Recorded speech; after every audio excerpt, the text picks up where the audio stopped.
So whatever I was telling, whatever amplifier we are discussing now is a non-inverting amplifier with the feedback attached to it. So altogether, this amplifier, whatever we are discussing right now, makes it a voltage series feedback. Now, why it is called as voltage series feedback, and are there any other types of feedback mechanisms that are available? All those things I will make it clear in the subsequent class. But right now, you remember the amplifier what we have chosen right now is an op-amp non-inverting amplifier with feedback, and that feedback is in the form of voltage series feedback. Now, yesterday we glanced about the entire aspect of the feedback amplification, and we obtained the gain equation wherein we saw the gain with feedback was 1 plus RF by R1 times 1 plus RF by R1, or basically V out by V in is equal to 1 plus RF by R1. So this is the same equation that you have learned in your basic electronics concept. The same equation we derived, but now we derived it in the form by applying the negative feedback concept. Now in today's class, we are going to move ahead, and we are going to start with something called as, or we want to understand the difference voltage concept. So basically, we know that the output voltage for an op-amp can be written as A times V1 minus V2. Because we basically say that the op-amp amplifies the difference in its input voltage. If this is the case, can I write V0 is equal to A times VID, wherein ID is termed as difference voltage. Rather than writing two voltages, which are my inverting and non-inverting voltages, I will be writing the only one voltage, which is my difference voltage. So this gives us VID is equal to V0 by A. Now we have learned in our previous courses that this gain A is very large. Practically speaking, it's very large, and ideally speaking, it is infinite. And that is one of the prime characteristics of your op-amp. Now that is the scenario. If I substitute in the place of A a value of infinite, then my equation becomes like this, and anything divided by infinite will lead to what? 0. So that makes, or that gives me VID is equal to 0, which also says VID is equal to V1 minus V2 is equal to 0. That in turn means what? V1 is equal to V2. Now, this is one of the interesting concepts that we have learned in the basic electronics course as well. This concept was called as the concept of virtual ground.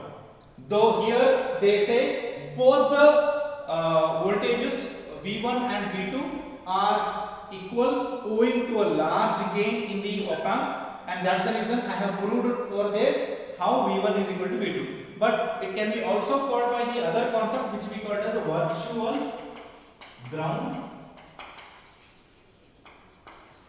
concept.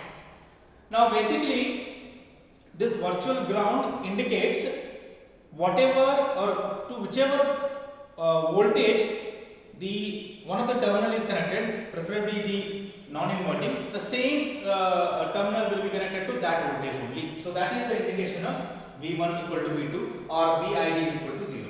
And that's how I obtained this entire aspect by making the gain to be infinite. This is practically, this is not the case, this is an idealistic case, owing to A to be very infinite, very large. But if I take A to be very large, this won't be equal to 0.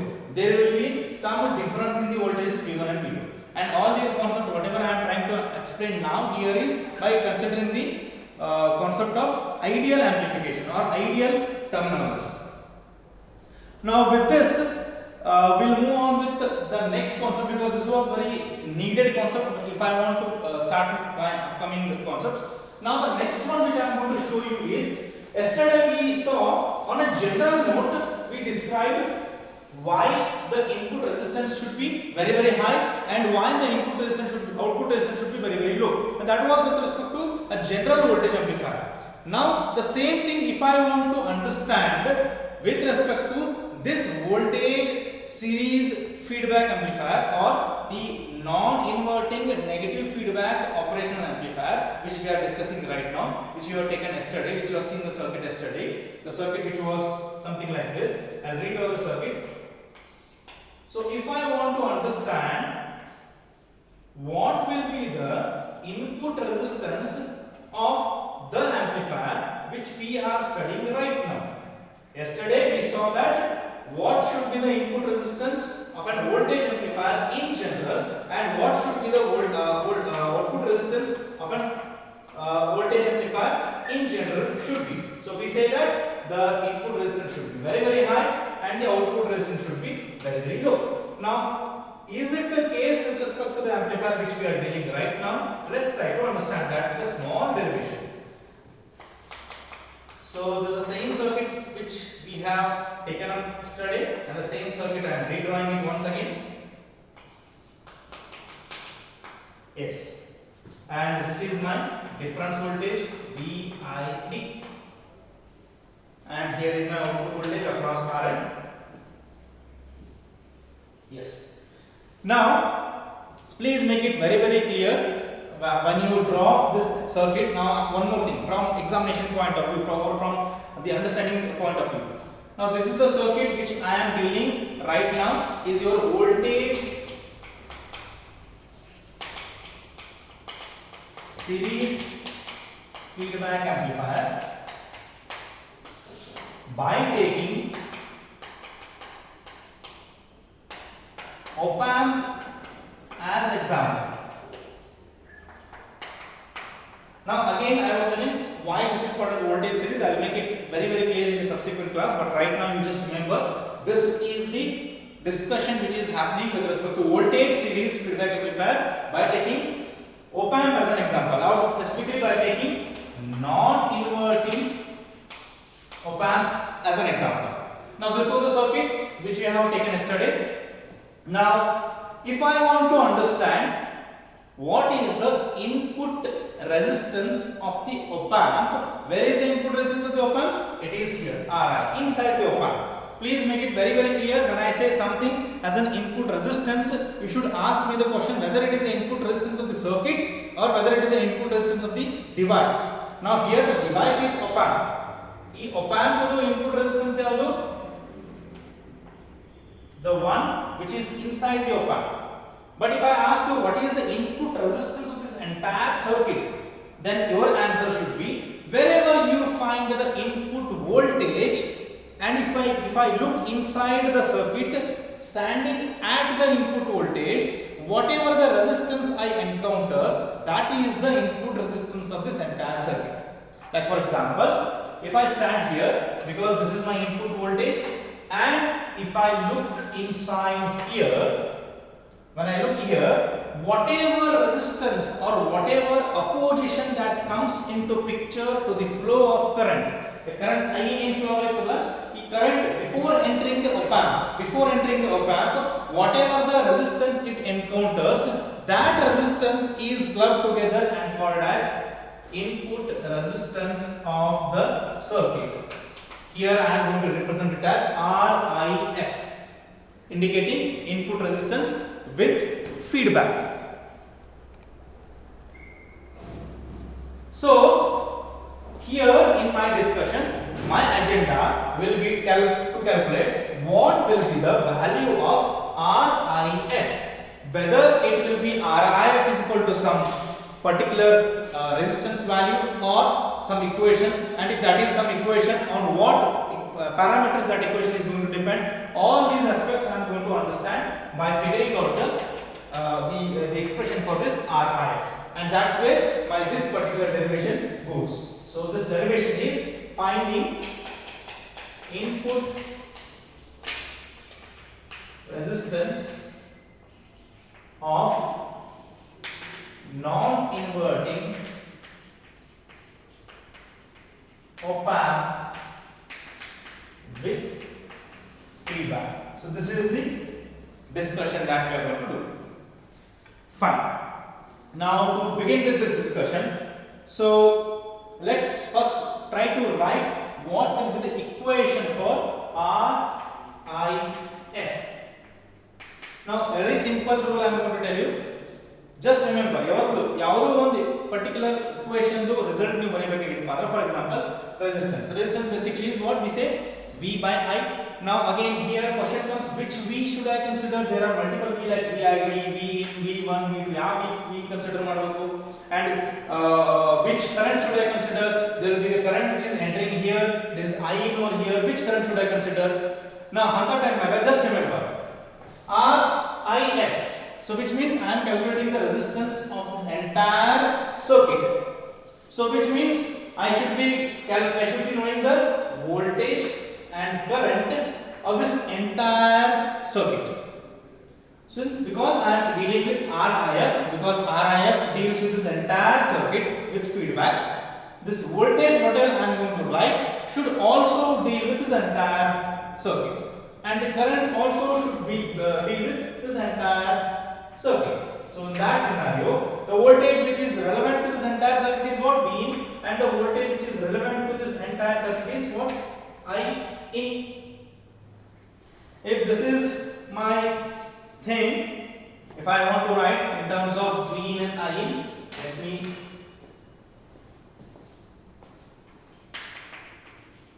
so this is what I am supposed to get the final as an outcome.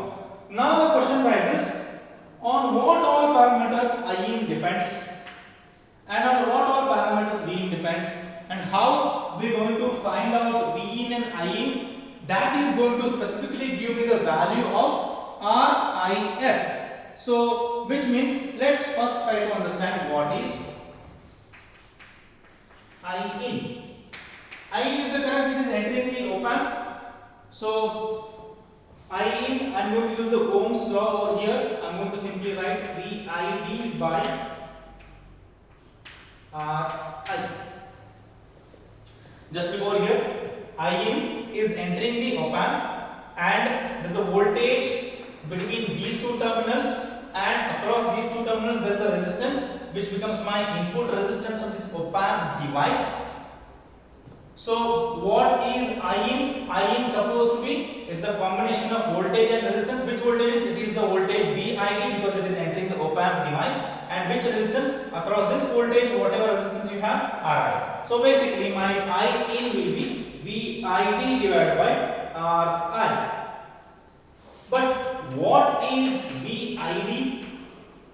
VID is what we have just now saw V naught by A, because we saw V naught is equal to VID in the bracket, V naught is equal to A times V1 minus V2, and that gives me A times VID, or I can write VID is equal to V naught by A. So this is what I have taken, but VID is equal to V naught by A. So let's substitute that in this VID. So let me call it equation number 1. So 1 becomes I in equals VID is what? V naught by A divided by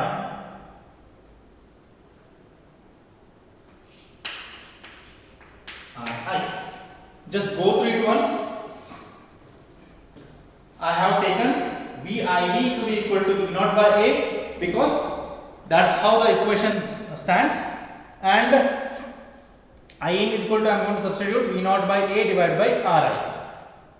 Now, okay, before I do this, can I do further more simplifications? If I can do few more simplification like this, let me do that simplification here. We have also seen V naught by V in, when I calculate the output voltage or the gain of a feedback amplifier, the very first class. In the very first class, what we saw, the feedback amplifier's gain is given by A divided by 1 plus A beta, and since this is also a feedback amplifier, and the very beautiful aspect of this gain equation is it doesn't depend on any resistance value, it only purely depends on beta. Though beta is a combination of some resistive network, but specifically in a ನನ್ನ term ಒಳಗೆ ಏನು resistance value ಅಥವಾ the dependent values ಏನು ಬರಂಗಿಲ್ಲ.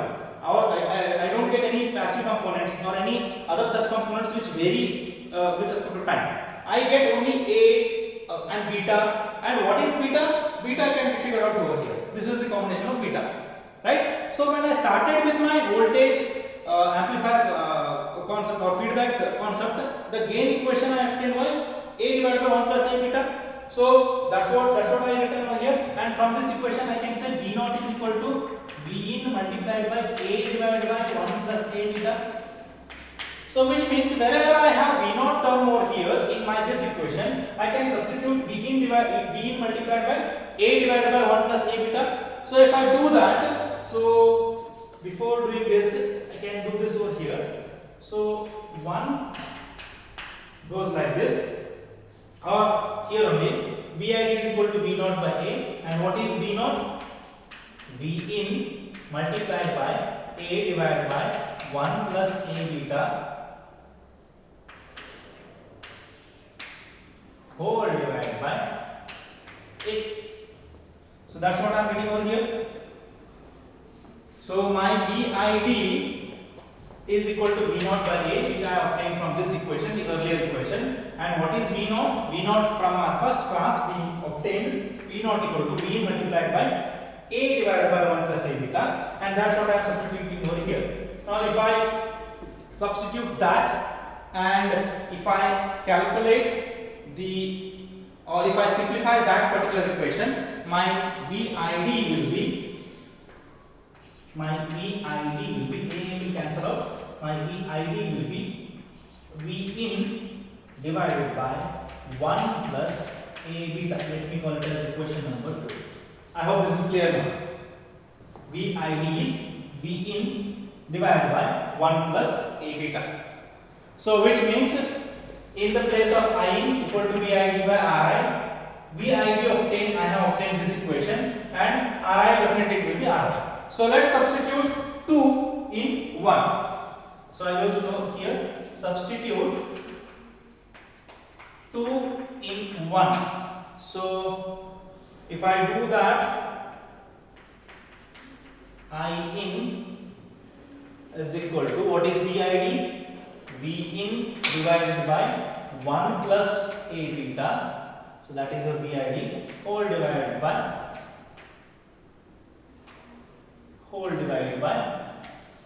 RI. So once I do the substitution of equation number 2 and equation number 1, I am going to get this one. VID, just look carefully, V I in divided by 1 plus A beta divided by R in, right? So I need to simplify this now. V I in divided by 1 plus A beta whole divided by R in. So if I do the simplification, what is that I am going to get now? I am going to get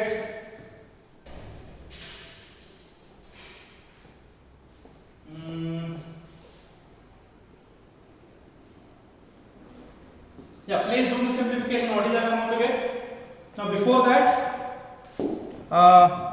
we can just give the attendance, today's attendance. Today's attendance, you just open up to yesterday's link.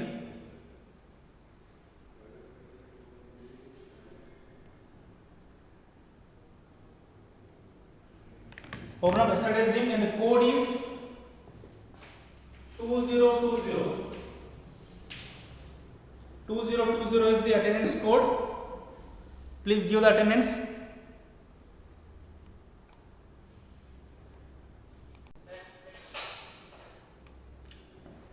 Fine. I have read this circuit. Fine. So what was my first thing I started with? I started with RIF is equal to V in by I in, and in due course of time I started finding the value of I in. I in is equal to VID by RI, and VID is equal to, I obtained that entire equation, V in by 1 plus A beta, and I substituted back over here. Now finally I need to understand, I need to obtain the result of V I in by I in. So V I in, I'll keep it as it is, and in the place of I in, you you just substitute this entire equation here.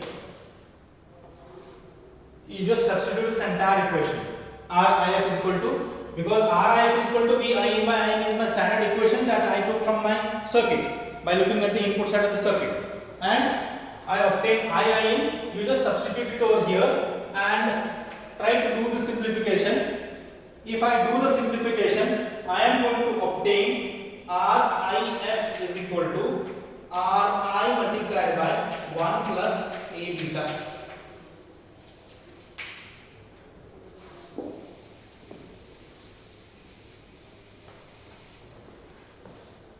Once I do the simplification, I obtain, it's a very simple simplification. You need to just substitute this over here. V in cancels out and this entire Ri will come up and it will result into Ri multiplied by 1 plus A beta. So this is my input resistance equation for negative feedback amplifier, or specifically the voltage series negative feedback amplifier or voltage series non-inverting op-amp amplifiers input resistance. So that's the equation I have obtained.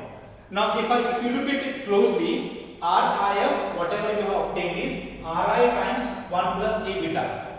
If the feedback concept was not there, then the input resistance, or that is your Ri, if feedback concept RIF anta mention madu necessary illa, I just mentioned it as Ri. Then feedback concept Ri will be having some resistance Ri, some firm value. Allanagar beta term parangilla, A parangilla, inu parangilla, because there is no concept of feedback. Feedback illappa resistance will be pure resistance.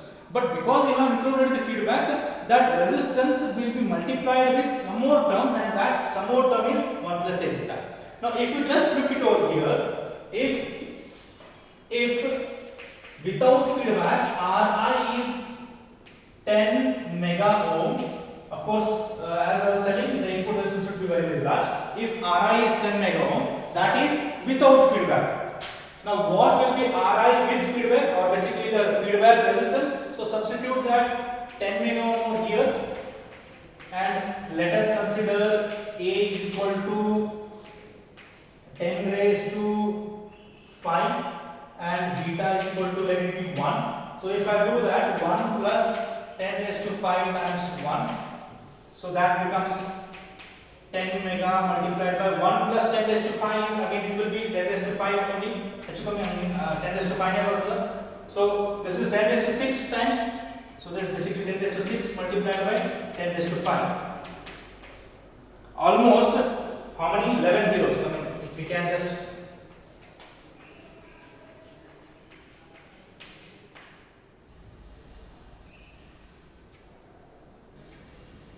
so this will be 100 giga ohm. Look at the difference. Without feedback, Ri stood as it is as 10 mega ohm. With feedback, Ri drastically became 100 giga ohm. And by the concept of feedback, what was the discussion we discussed? We started yesterday. We said that the input resistance should be very, very high, and this op-amp with feedback is making itself to ensure the resistance becomes very, very large. How? By multiplying its resistance with the term 1 plus A beta. So thereby I can say that if I ensure a feedback concept in my negative amplifier or in my non-inverting negative amplifier, then the input resistance will automatically increases as compared to without feedback. And my equation for my Ri will be Ri times 1 plus A beta. Now definitely A is very, very large term multiplied by any term will be again large term, so resistance with feedback will be very, very large. So that's what we wanted to have a small discussion over here. So I'll try to stop this class today anyhow, because of this small interruptions, it was already delayed. So we'll continue our class in the subsequent sessions. So we'll stop it over here. We'll meet again in the next class. So thank you for your patience listening.